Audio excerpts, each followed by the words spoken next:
excited because we're doing the podcast. Yes, back again. We had such positive response the first time we had you on about a year ago now, hasn't it been? Absolutely, exactly a year. And yeah, so we wanted to have you come back on a sandwich and some loving. Nice. So excited. Thank you. So I wanted to ask you, because it's about a year, what's your anniversary date? We just celebrated our 1-year anniversary on July 1st.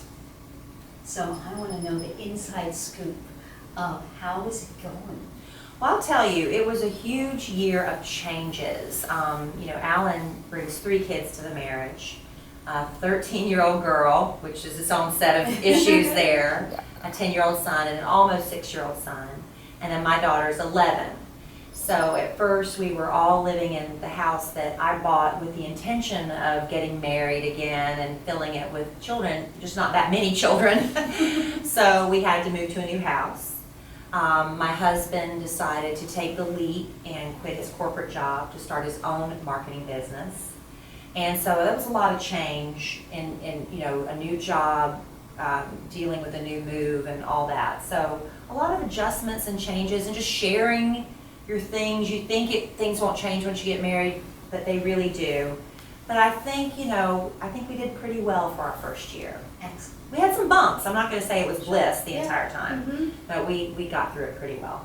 And I guess that's the question. How did you get through it? What were the bump? How did you handle as the woman in the equation? How did you handle the bumps? It's kind of tricky because you want to express your needs without sounding like you are griping, complaining, nagging.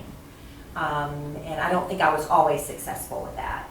But I really tried to stop myself before I'd speak sometimes and really, like if I say this, I know what the answer's probably going to be, and it's not going to be positive. So, like I said, I wasn't always perfect in the way I handled certain situations. I would get frustrated and blow up, and then the thing about Alan and me both is we don't hold on to things for very long, and I think that's just both of our personalities.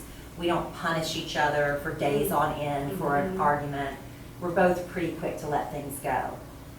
That doesn't mean we don't have some unfair fights, but we're pretty good at letting things go. That's excellent, excellent. I love that you said I hold on to things and think how it's going to play out. Yeah, I pride myself on being a good arguer because I don't think I ever get so out of control angry that I say things in the heat of the moment that I'll regret. Because once you say it, you cannot take it back. So true. And I don't buy into that excuse that people use, well, I didn't mean it. Mm-hmm. You did mean it. Because you meant it in that moment. You can't just go back now because it was a really horrible thing and say, well, I didn't mean it.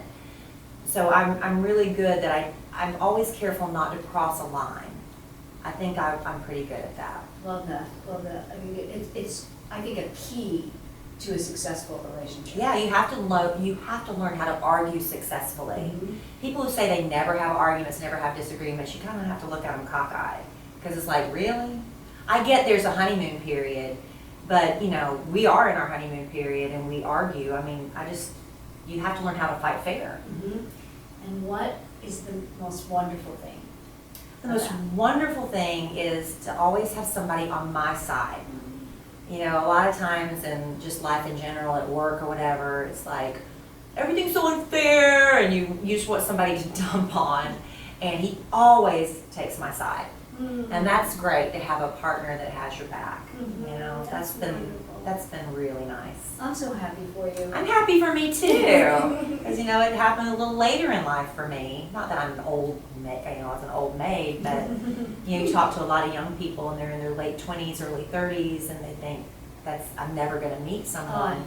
And if I was that age and you told me you have to wait until you're 50, you're going to have great love and a great, wonderful life, but you have to wait till you're 50, I'd be like, oh, right? Oh my God, why do I have to wait so long? But you're going to be 50. And, God willing, and we're all, tomorrow's not promised to anyone, but, hopefully I'll have a good 30 or 40 years with this man. And absolutely. That's a good run. From your lips to God's ears. Right. Right? Excellent. Thanks. Thank you, Paula. Mm-hmm.